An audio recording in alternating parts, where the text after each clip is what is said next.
আমরা কি রকম নামাজ আদায় করি আর সাহাবীদের নামাজ কি রকম ছিল যদি একটা উদাহরণ দেই তাহলে বুঝতে পারবো। আল্লাহর নবীর সাহাবীরা যখন সফরে বের হতেন, মরুভূমি দিয়ে তারা হাঁটা চলা করতেন। ওই সময় মরুভূমি ছিল, শুধু মরুভূমি। নামাজের যখন সময় হয়ে যেত, মরুভূমিতেই তারা নামাজ আদায় করার জন্য দাঁড়িয়ে যেত। ওই মরুভূমির কাকগুলো, মরুভূমির পাখিগুলো তারা দূর থেকে মনে করত, মনে হয় ওই বুঝি খেজুর গাছ দেখা যায়। ওই মরুভূমির পাখিগুলো ওই নামাজরত সাহাবীদের মাথার উপরে খেজুর গাছ মনে করে দাঁড়িয়ে যেত। সুবহানাল্লাহ, আসতে বলেন সুবহানাল্লাহ। আমরা যখন নামাজে দাঁড়িয়ে যাই মনে হয় ভূমিকম্প শুরু হয়ে গেছে, ঠিক কিনা বলেন? আর সাহাবীরা মরুভূমিতে নামাজে যখন দাঁড়াতেন, মরুভূমির ওই পাখিগুলো কি করতেন? সাহাবীদের মাথার উপরে এসে দাঁড়িয়ে যেতেন, বসে যেতেন। সুবহানাল্লাহ পড়ে। সম্মানিত উপস্থিতি, সম্মানিত হাজিরিন, আর একটা হাদিস আপনারা তো সবাই কম বেশি জানেন। বিশ্বনবী সাল্লাল্লাহু আলাইহি ওয়াসাল্লামের সাহাবী হযরতে আলী রাদিয়াল্লাহু তাআলা আনহু, বিশ্বনবী সাহাবী হযরতে আলী রাদিয়াল্লাহু তাআলা আনহুর পায়ে যুদ্ধের ময়দানে তীর লেগে গিয়েছিল। যেই তীরটা পায়ের এই দিক থেকে ঢুকে আর এক দিকে বের হয়ে গিয়েছিল, ওই তীরটা যখন বের করার জন্য সাহাবীরা টান দিতেছিল, তার যন্ত্রণায় তিনি চিৎকার শুরু করে দিয়েছেন, তীরটা তিনি বের করতে দেন নাই। বিশ্বনবী সাল্লাল্লাহু আলাইহি সাল্লাম সাহাবীদেরকে বলেন, ওগো সাহাবীরা, একটা বুদ্ধি আছে, একটা কৌশল আছে, এই কৌশলে আলীর পা থেকে তীরটা টান দিয়ে বের করা যাবে। হযরতে আলী যখন নামাজে দাঁড়িয়ে গেলেন, বিশ্বনবী সাহাবীদেরকে সেট করে দিলেন, শিখিয়ে দিলেন কিভাবে তার পা থেকে তীরটা বের করতে হবে। বিশ্বনবীর ইমামতিতে হযরতে আলী রাদিয়াল্লাহু তাআলা আনহু তিনিও নামাজ শুরু করে দিয়েছেন। নামাজের প্রথম কাতারে তিনি দাঁড়িয়েছেন। কয়েকজন সাহাবীকে তিনি বলেছিলেন, তোমরা নামাজের নিয়ত করবে না, নামাজ পড়া অবস্থায় তোমরা আলীর পা থেকে তীরটা টান দিয়ে বের করবে। সাহাবীরা নামাজের কাতারের ফাঁক দিয়ে সামনে চলে গিয়ে হযরতে আলীর পা থেকে তীরটা টান দিয়ে বের করেছেন। হযরতে আলী রাদিয়াল্লাহু তাআলা আনহু নামাজ শেষ করে দেখেন তার পায়ের মধ্যে বিষাক্ত তীরটা আর নাই। সুবহানাল্লাহ পড়েন। হযরতে আলী রাদিয়াল্লাহু তাআলা আনহু পায়ের মধ্যে তাকিয়ে দেখলেন তীর নাই। বিশ্বনবীকে জিজ্ঞেস করলেন, ইয়া রাসূলুল্লাহ, ইয়া হাবিবাল্লাহ, আমার পায়ের মধ্যে যে বিষাক্ত তীরটা ছিল, আমার এই তীরটা গেল কোথায়? বিশ্বনবী বললেন, ওগো আলী, তুমি যখন নামাজে দাঁড়িয়েছিলে, সাহাবী তোমার পা থেকে নামাজের মধ্যে তীরটা টান দিয়ে বের করে ফেলেছে। সুবহানাল্লাহ। হযরত আলী রাদিয়াল্লাহু তাআলা আনহু বলেন, রাসূলুল্লাহ, হাবিবাল্লাহ, আপনি কি বলেন? আল্লাহর কসম করে বলি, আমি আলী নামাজের মধ্যে দাঁড়িয়েছিলাম, এই বিষাক্ত তীরটা আমার পা থেকে বের করা হয়েছে, আমি আলী বিন্দু মাত্র টের পাই নাই। সুবহানাল্লাহ পড়ে। তাহলে তাদের নামাজ আর আমাদের নামাজের মধ্যে কত পার্থক্য দেখেন। আর আমরা নামাজে দাঁড়াইলে তীরের হিসাব তো দূরের কথা, একটা যদি মশা পড়ে শরীরের মধ্যে কি করি? চিরশত্রু ভেবে মশাটাকে আগে দুনিয়া থেকে বিদায় করে দেই, জোরে বলে ঠিক কিনা? নামাজ আমার না হোক নাই, তুই কেন আমার শরীরে বসলি, সহ্য হয় না, তারপরে আমরা মশাটা মারি। এরকম আছে না নাই? আপনাদের সমাজে নাই, আমাদের সমাজে আছে, আছে না নাই? সম্মানিত প্রিয় ভাইরা আমার, এরকম অসংখ্য উদাহরণ আছে। আমি নিজের চোখে কত দেখেছি। নামাজের মধ্যে দাঁড়িয়ে এদিক ওদিক তাকাই, নামাজের মধ্যে দাঁড়িয়ে এমন ধরনের অমনোযোগ, যদি আমরা আল্লাহর নবী হযরতে তালহা রাদিয়াল্লাহু তাআলা আনহুর ঘটনাটা শুনি তাহলে বুঝতে পারবো। বিশ্বনবীর সাহাবী হযরতে তালহা রাদিয়াল্লাহু তাআলা আনহু নামাজে দাঁড়িয়েছেন। তিনি নামাজে দাঁড়িয়েছেন, তার ছোট্ট সন্তান ছিল, ছোট্ট সন্তান তার পাশে খেলাধুলা করতেছে। হযরতে তালহা রাদিয়াল্লাহু তাআলা আনহু নামাজ আদায় করতেছিলেন, এমন অবস্থায় ওই পাশের জঙ্গল থেকে একটা বিষাক্ত সাপ চলে এসেছে। একটা বিষাক্ত সাপ এসে হযরতে তালহা রাদিয়াল্লাহু তাআলা আনহুর সন্তানকে পেঁচিয়ে ফেলেছে, জড়ায়া ধরেছে, দংশন করবে। হঠাৎ করে পাশের লোক দেখে চিৎকার চেঁচামেচি শুরু করে দিল, কে কোথায় আছো, এদিকে আসো, সাপ এসেছে, সাপ।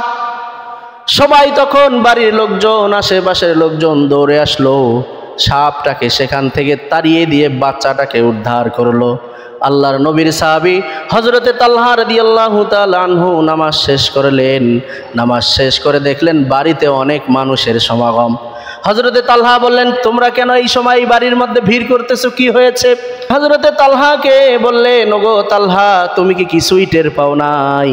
হযরতে তালহা বললেন, কি হয়েছে? আমি আল্লাহর কসম করে বলি, আমি কিছুই টের পাই নাই। জোরে বলেন সুবহানাল্লাহ। বলল যে তোমার সন্তানকে সাপ পেঁচিয়েছিল, তুমি নামাজ আদায় করতেছিলে, তোমার সন্তানকে সাপ থেকে উদ্ধার করা হয়েছে, তুমি কিছুই টের পাও নাই? হযরতে তালহা বললেন, আল্লাহর কসম করে বলি, না, আমি নামাজে ছিলাম, আমি টের পাই নাই। জোরে বলেন সুবহানাল্লাহ। সম্মানিত প্রিয় উপস্থিতি, এটা তাদের নামাজ আর আমাদের নামাজ দেখেন।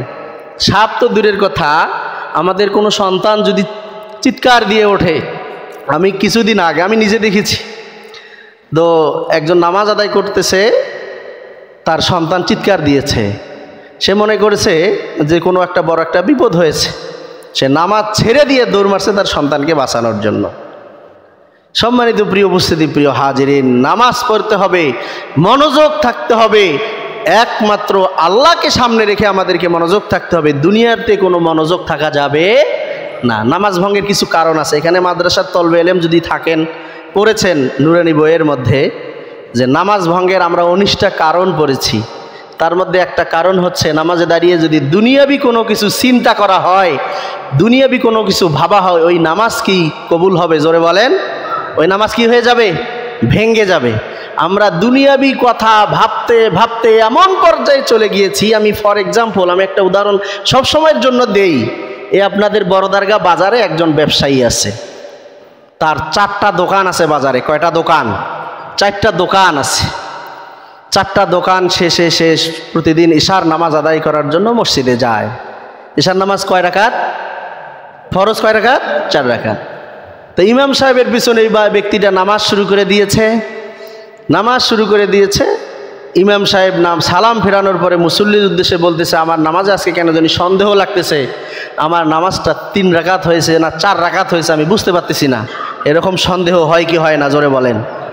ইমাম ভুল করছে, কিন্তু মুসল্লিরা লোকমা দেয় নাই, কারণ মুসল্লিরও সন্দেহ, যদি 4 রাকাত হয়ে থাকে, আমি যদি আবার ভুল লোকমা দেই, তখন ফির কেমন হবে? আমি বেজ্জতির মধ্যে পড়ে যাব। এই ভয়ে অনেকে লোকমা কিন্তু দেয় না, ভয়ে দেয় না, কিন্তু এটাই কিন্তু হয়। কিন্তু না, আমাকে নামাজে মনোযোগ থেকে, স্ট্রং থেকে আমাকে অবশ্যই লোকমা দিতে হবে, যত বড় পীর সাহেব ইমাম হোক না কেন। ভয়ের কোনো কারণ আছে? লোকমা ভুল হইলে দিতেই হবে, মাস্ট বি দিতেই হবে। তো যাই হোক, ইমাম সাহেবের সন্দেহ লেগেছে, আমার মনে হয় আজকে সন্দেহ লাগছে নামাজ কোনো না কোনো ভুল হয়েছে। তখন ওই যে 4টা দোকানের ব্যবসায়ী সে দাঁড়িয়ে গিয়েছে, হুজুর আপনার নামাজ 3 রাকাত হয়েছে আজকে। তুমি বলতেছো 3 রাকাত হয়েছে? হ্যাঁ 3 রাকাত হয়েছে। তুমি কি কনফার্ম? তুমি কি শিওর? হ্যাঁ আমি শিওর, আপনার নামাজ 3 রাকাত হয়েছে, 4 রাকাত হয় নাই। কেন তুমি এত কনফার্ম, এত শিওর কিভাবে হইলা? তখন বলতেছে, হুজুর শোনেন, এই বাজারে আমার 4টা দোকান আছে, আমি প্রত্যেক দিন ইশার নামাজে দাঁড়িয়ে এক একটা রাকাতে আমি একটা করে দোকানের হিসাব করি, কতগুলো টাকা ব্যবসা হইল আর কতগুলো টাকা লাভ হইল, কত মাল আমার চলে গেল। আমি একটা দোকানের হিসাব করছি প্রথম রাকাতে, দ্বিতীয় রাকাতে আরেকটা দোকানের হিসাব করছি, তৃতীয় রাকাতে আরেকটা দোকানের হিসাব করছি, কিন্তু দেখলাম আমার আরেকটা দোকানের হিসাব করা হয় নাই, বাকি আছে। যার কারণে আমি কনফার্ম আপনার নামাজও আরও একটা রাকাত বাকি আছে। তো আমি এটা হাসির খোরাক হিসাবে আপনাদেরকে দিলাম না প্রিয় ভাইরা আমার। বাস্তবিক পক্ষে বাস্তবতা আমাদের এটাই, নামাজের মধ্যে দাঁড়িয়ে আমরা এইরকম ধরনের চিন্তা ভাবনায় আমরা মগ্ন হই কি হই না? জোরে বলেন। এটাই হচ্ছে আমাদের নামাজ। সম্মানিত প্রিয় ভাইরা আমার, এরকমভাবে নামাজ আদায় করলে এই নামাজকে আল্লাহর দরবারে কবুল হবে। জোরে বলেন। সম্মানিত প্রিয় ভাইরা আমার, প্রিয় উপস্থিতি, পবিত্র কোরআনুল কারীমের সূরা নিসার 142 নম্বর আয়াত খুলে দেখবেন আল্লাহ এখানে কি বলতেছেন দেখেন। ওয়াইদা ক্বামু ইলাস সালাতি ক্বামু কুসালা ইউরাউনান নাসা ওয়ালা ইয়াযকুরুনাল্লাহা ইল্লা কলিলা। যখন মুনাফিকেরা নামাজের মধ্যে দাঁড়ায়, তারা নামাজের মধ্যে আলসেমির সাথে দাঁড়ায়। আলসেমি বোঝেন? মনে হয় ওর ঘুম ধরছে, মনে হয় ও তো কতটা চাপে নামাজ আদায় করতেছে, এরকমভাবে অনেকে দাঁড়ায় কি দাঁড়ায় না? জোরে বলেন। এই কোয়ালিটিটা হচ্ছে মুনাফিকদের কোয়ালিটি। আল্লাহ বলতেছেন যে ইউরাউনান নাসা ওয়ালা ইয়াযকুরুনাল্লাহা ইল্লা কলিলা, তারা আলসেমির সাথে দাঁড়ায়, তারা মানুষদেরকে দেখায় যে তারা খুব কমই তারা আল্লাহকে স্মরণ করে। তারা আমরা যখন নামাজে দাঁড়াই আল্লাহকে স্মরণ করে দাঁড়াই না, আর তারা যখন দাঁড়ায় তারা আল্লাহকে স্মরণ করে দাঁড়ায় না। যেভাবে ইচ্ছা যেমনি ইচ্ছা তারা নামাজ আদায় করে চলে যায়। তাহলে অমনোযোগী হয়ে নামাজে দাঁড়ানো এইটা মুনাফিকের শামিল। কে বলেছেন? আল্লাহ বলেছেন সূরা নিসার 142 নম্বর আয়াত। সম্মানিত প্রিয় ভাইরা আমার, তাহলে নামাজ আমাদেরকে আদায় করতে হবে মনোযোগ দিয়ে, না অমনোযোগী হয়ে? মনোযোগ দিয়ে নামাজ আদায় করতে হবে। নামাজের ভিতরে যে 6টা ফরজ আছে, এই 6টা ফরজের দিকে আমাদেরকে বেশি করে লক্ষ্য করতে হবে। আমাদেরকে 6টা ফরজের দিকে বেশি করে লক্ষ্য করতে হবে। তারপরে নামাজের বাইরে 7টা ফরজও আমাদেরকে আদায় করে নামাজগুলো আদায় করে নিতে হবে। কেননা বিশ্বনবী সাল্লাল্লাহু আলাইহি ওয়াসাল্লাম আমাদেরকে নামাজ শিক্ষা দিয়েছেন। তিনি কিভাবে নামাজ আদায় করেছেন সাহাবীরা বর্ণনা করেন নাই? বিশ্বনবী সাল্লাল্লাহু আলাইহি ওয়াসাল্লামের সাহাবীরা বর্ণনা করেছেন, বিশ্বনবী তিনি নামাজ আদায় করেছেন। তিনি নামাজে যখন দাঁড়িয়ে যেতেন, নামাজ পড়া অবস্থায় তিনি নামাজ আদায় করতে করতে তার পা গুলো তখন ফুলে যেত। দীর্ঘক্ষণ দাঁড়িয়ে থাকলে মানুষের পা কিন্তু ফুলে যায়, হঠাৎ করে দাঁড়ালে কিন্তু পা ফুলে যায়। বিশ্বনবী সাল্লাল্লাহু আলাইহি সাল্লামের পা ফুলে যেত, তিনি এতক্ষণ পর্যন্ত নামাজে দাঁড়িয়েছিলেন। শুধু তাই নয়, সাহাবীরা বর্ণনা করতেছেন বিশ্বনবী যতক্ষণ নামাজে দাঁড়িয়ে থাকতেন ততক্ষণ তিনি রুকুতে থাকতেন, তারপরে যতক্ষণ নামাজে দাঁড়িয়ে থাকতেন ততক্ষণ তিনি সিজদায় থাকতেন, যতক্ষণ তিনি সিজদায় থাকতেন ততক্ষণ তিনি 2 সিজদার মাঝখানে থাকতেন। জোরে বলেন সুবহানাল্লাহ। আমরা যখন রুকুতে যাই, রুকুতে গিয়ে কি পড়তে হয় বলেন দেখি? সুবহানা রাব্বিয়াল আযীম। এই সুবহানা রাব্বিয়াল আযীম আমাদেরকে কয়বার পড়তে হবে? নিম্ন কয়বার পড়তে হবে? নিম্ন 3 বার, সর্বোচ্চ 7 বার। 3 বারেই ধরলাম। 3 বার যদি আমরা না পড়তে যাই সুবহানা রাব্বিয়াল আযীম সহি শুদ্ধভাবে, কতক্ষণ লাগে তাও বলেন? সুবহানা রাব্বিয়াল আযীম, সুবহানা রাব্বিয়াল আযীম, সুবহানা রাব্বিয়াল আযীম। কতক্ষণ লাগলো? তাও 2-3 সেকেন্ড লাগলো না বলেন? অনেকে রুকুতে গিয়ে সাত ওঠে, কখনই সুবহানা রাব্বিয়াল আযীম পড়িল আর কখন সে তাসবিহ পড়িল, বলে তো একটু সময়ের মধ্যে সম্ভব? এরকম নামাজে আছে না নাই? তাহলে রুকুতে গিয়ে সর্বনিম্ন 3 বার আমাদেরকে সুবহানা রাব্বিয়াল আযীম সহি শুদ্ধভাবে আদায় করতে হবে। অনেকে না হুজুর আমি পড়ছি, কিভাবে পড়ছি? সুবহানা রাব্বিয়াল আযীম সে শেষ করছে। এই জন্যই তো নামাজ আল্লাহর দরবারে পৌঁছায় না, সেজদাতে গেলেও একই অবস্থা। এটা এক্সাম্পল হিসেবে এভাবে বলা যায় যে মুরগি যখন আদার খায়, ঠোকর দেয় আর মাথা তোলে, ঠোকর দেয় আর মাথা, 1 সেকেন্ডে 10 থেকে 12 বার সে ওখানে ঠোকর দেয়, ঠিক কিনা বলেন? আপনি গণতে পারবেন মুরগির ঠোকর? আমাদের নামাজগুলো মুরগির ঠোকরের মতো হয়ে গিয়েছে, সেজদা দিচ্ছি আর তুলতেছি, তাসবিহ পড়ার কোনো নাম নাই। জোরে বলেন ঠিক কিনা? অথচ বিশ্বনবী সাল্লাল্লাহু আলাইহি সাল্লাম বলেছেন সেজদা দিবেন 2 সিজদার মাঝখানে সোজা হয়ে বসতে হবে। 2 সিজদার মাঝখানে যদি তুমি সোজা হয়ে না বসো তাহলে তোমার নামাজের ওয়াজিব তরক হয়ে যাবে, সাহু সিজদা না দিলে তোমার নামাজ নষ্ট হয়ে যাবে, ঠিক না? আমরা 2 সিজদার মাঝখানে বসি না, আর কি করে মাথা এইভাবে করি তুলিয়ে আবার সিজদা দেই। অথচ 2 সিজদার মাঝখানে কিভাবে বসতে হবে? সোজা হয়ে বসতে হবে। যাদের অসুবিধা আছে মুরব্বী তাদের কথা ভিন্ন, কিন্তু যাদের অসুবিধা নাই তারাও এরকম করে, কি করে না? জোরে বলেন, আছে না নাই? এই নামাজগুলো পরে আল্লাহর দরবারে মাপ পাওয়া যাবে না। সম্মানিত প্রিয় ভাইরা আমার, দেখবেন সমাজের মধ্যে আপনারাই বলবেন যে হুজুর আপনি গত জুমায় বলেছেন নামাজ সমস্ত ফায়সা কাজ, অশ্লীল কাজ, বেহায়াপনামূলক কাজ থেকে মানুষকে দূরে থয়। কিন্তু এমনও ব্যক্তি আছে নামাজ আদায় করে কিন্তু চুরি করে, আছে না নাই? এমনও ব্যক্তি আছে নামাজ আদায় করে কপালে কালো দাগ, সুদ খায়, আছে না নাই? কপালে কালো দাগ, ঘুষ খায়, আছে না নাই? কপালে কালো দাগ, সমাজে মিথ্যা কথা বলে, দুর্নীতি করে, আছে না নাই? জোরে বলে। কি জন্য? কপালে কালো দাগ থাকলেই সে যে প্রকৃত নামাজি তা নয়। সত্যিকার অর্থে প্রকৃতপক্ষে তার নামাজগুলো হয় মানুষকে দেখানোর নামাজ ছিল, না হয় এই নামাজগুলো সঠিকভাবে আদায় করতে পারে নাই। আর মানুষকে দেখানোর নামাজ কোথায় নিয়ে যাবে? গত জুমার 2-3 জুমা আগে বলেছিলাম ফাওয়াইলুল লিল মুসাল্লিন, যে সকল মুসল্লি মানুষকে আং সলাতিহিম সাহুন দেখার জন্য নামাজ আদায় করে, সেটা যে উদ্দেশ্যেই হোক, আপনি যদি মানুষকে দেখার জন্য আপনি যদি নামাজ আদায় করেন, আল্লাহর কসম করে বলি ওই নামাজ আপনাকে ফাওয়াইলুল লিল মুসাল্লিন জাহান্নামে নিয়ে যাবে। জোরে বলেন নাউজুবিল্লাহ। আজকে নামাজ সঠিকভাবে আদায় না করার কারণে আমাদের সমাজে শান্তি নাই। নামাজ আদায় করে দুর্নীতি করে, নামাজ আদায় করে মানুষের জমির আইল ঠেলে, আছে না নাই? আসতে কন, আছে না নাই? যে আইল ঠেলে সে আবার মন খারাপ করবে। তারপরে নামাজ আদায় করে, হাজি সাহেব হজ করে এসেছে, নামাজ আদায় করে তারপরে সুদের উপরে টাকা লাগায়, আসতে কন, আছে না নাই? প্রকাশ্যে না হোক গোপনে, আছে না? এখন যদি হাজি সাহেবকে জিজ্ঞাসা করেন হাজি সাহেব এগুলা কথা কয়, বলতেছে কিসের কথা? আমি আমার গোনা সব মাফ করে নিয়ে আসছি। আমার এখন আর গুনাহ আছে? এখন আমি যে কয়টা দিন বাঁচি আছি এই কয়টা দিন খায় আমি মরি, আমার তো গুনাহ মাফ নাকি? এরকম করা যাবে? সম্মানিত প্রিয় ভাইরা আমার, সঠিকভাবে নামাজ আদায় করতে হবে, যেই নামাজগুলো কবুল করে নেবেন তিনি কে? সম্মানিত প্রিয় ভাইরা আমার, আজকে নামাজ আদায় তো কত সুন্দরভাবে আমরা করতে পারতেছি।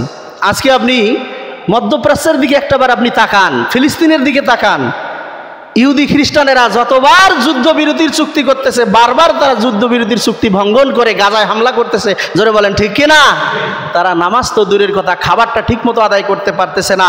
তারা গোপনে গোপনে তারা নামাজ আদায় করতেছে, মসজিদে পর্যন্ত তারা যেতে পারতেছে না। জোরে বলেন ঠিক কিনা? গত কয়েক বছর আগেও বাংলাদেশে কি এটা ছিল না?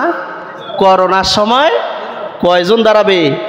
4 জন 5 জনের বেশি দাঁড়াইতে পারবে না মসজিদে, ফাঁক ফাঁক হয়ে দাঁড়াইতে হবে, বাড়িতে নামাজ আদায় করতে হবে। আলহামদুলিল্লাহ 90-95 মুসলমানের এই বাংলাদেশে মুসলমানেরা তাদের ইবাদত বন্দিগি কত সুন্দরভাবে আদায় করতেছে। জোরে বলেন ঠিক কিনা? শুধু মুসলমান কেন, এই দেশের বিধর্মী যারা আছে তারাও তাদের ধর্মীয় উৎসবগুলো সুন্দরভাবে পালন করতেছে না? এটা সকল ধর্মের সহাবস্থানের নজির আমাদের বাংলাদেশ। আমাদের বাংলাদেশের ধর্মীয় সম্প্রীতির যে উদাহরণ, এটা বিরল। পৃথিবীর অন্য কোনো দেশে এরকম ধর্মীয় সম্প্রীতি নাই যেটা বাংলাদেশে আছে। সুবহানাল্লাহ পড়েন। আমরা যেমন আমাদের মসজিদে সুন্দরভাবে নামাজ আদায় করতেছি, হিন্দুরাও তাদের পূজা পার্বণ বিভিন্ন উৎসবগুলো তারা সুন্দরভাবে পালন করতেছে। কোনো বাধা আছে? জোরে বলেন। কোনো বাধা নাই। লালমনিরহাটে দুর্গা পূজার সময় আপনারা অনেকে দেখেছেন, জানেন যে মসজিদ আর মন্দির একসঙ্গে। এই যে মসজিদের মাঠ, এই যে আপনাদের উজুখানাটা, এটা কিন্তু মন্দির। একসঙ্গে কি না? একসঙ্গে।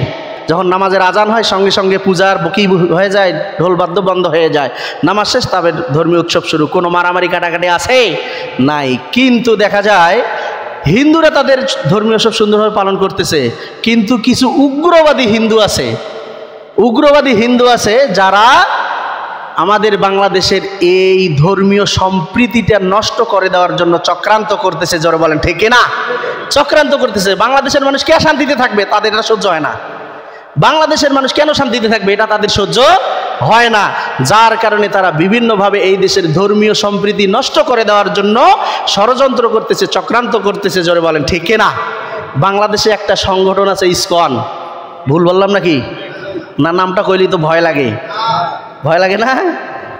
ইসকন একটা হিন্দুত্ববাদী এই দেশের সংগঠন। হিন্দুরা এই দেশে যেহেতু আছে, একটা সংগঠন থাকতে পারে, কোনো অসুবিধা আছে?